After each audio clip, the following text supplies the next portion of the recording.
Eu não acho simplesmente que estar ao centro e buscar ser moderado, como eu busco ser, seja ausência de posição e nem seja falta de afirmação, né, e combatividade.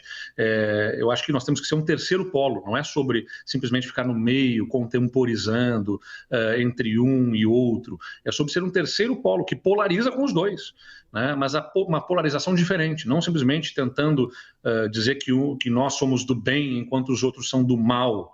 Não é uma luta do bem contra o mal, é uma disputa eleitoral em que tem que ser discutida quais foram os avanços que trouxeram esses dois polos quando tiveram a oportunidade de governar. Quais são as entregas, né? Quais são as oportunidades perdidas? Nós temos que debater o tema da segurança pública, por exemplo, e a incapacidade do governo do PT, do presidente Lula, de liderar um processo de transformação do Brasil em termos de segurança, de enfrentamento ao crime organizado, porque o PT não tem nenhum apetite por fazer um enfrentamento mais duro ao crime, como deve ser feito no Brasil. E os nossos estados têm exemplos positivos para mostrar, tanto em Goiás quanto no Paraná e como aqui no Rio Grande do Sul. Aqui no Rio Grande do Sul nós reduzimos fortemente a criminalidade, vivemos os anos mais seguros já registrados na nossa história nesses últimos 3 anos, graças a um programa estruturado que eu lidero pessoalmente como governador para enfrentamento ao crime, ou de outro lado, né, trazer as questões de respeito às instituições,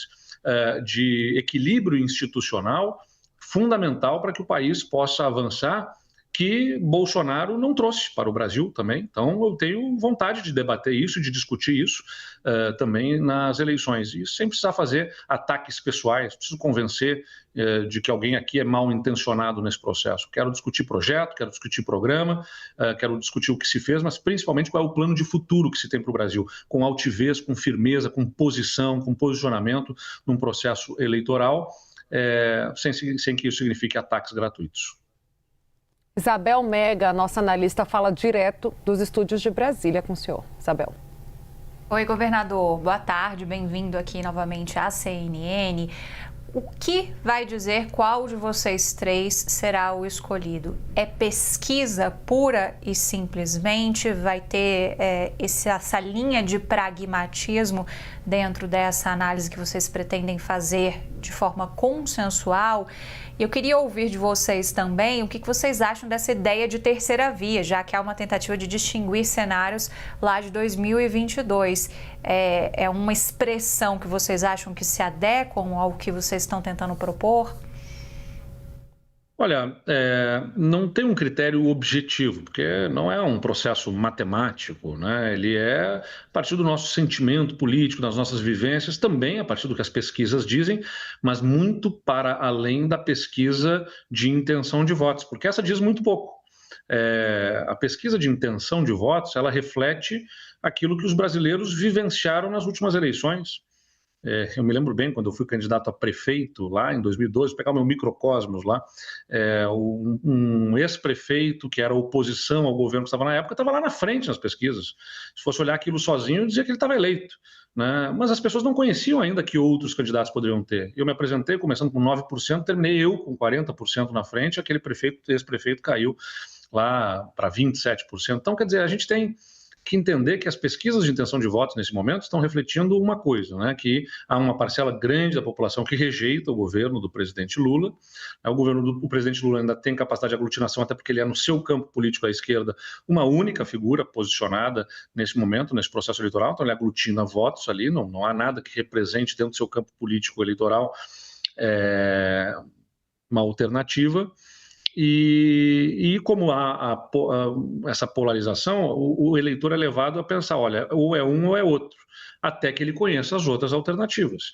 E só vai conhecer as outras alternativas quando começar o debate eleitoral.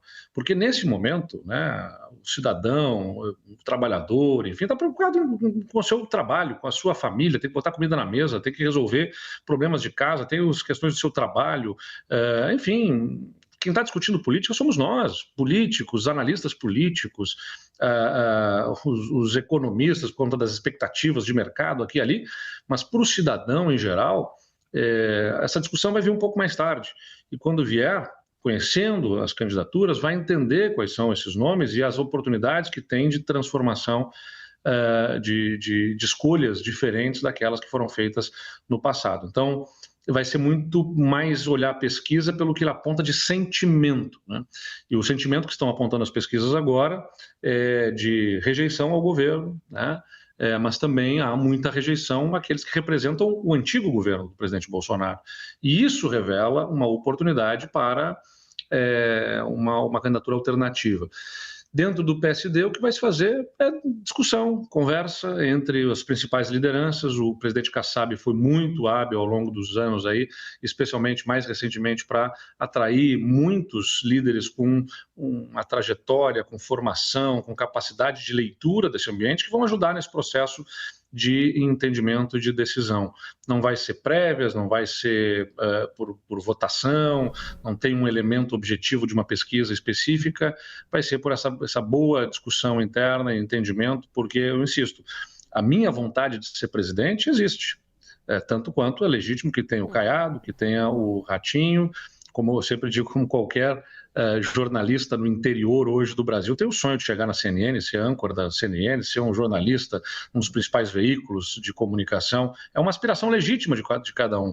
Só que no caso da política, não é sobre atender simplesmente a minha aspiração de ser, é sobre o Brasil, é sobre o país. Então, tem reflexo na vida das outras pessoas, o que a gente for tomar de decisão. Então, eu não quero que a minha aspiração política se sobreponha à minha aspiração como brasileiro de que o Brasil possa ter nessa eleição finalmente a redenção dessa polarização destrutiva que a gente está vivenciando. E eu acredito que é sim muito possível romper com essa polarização.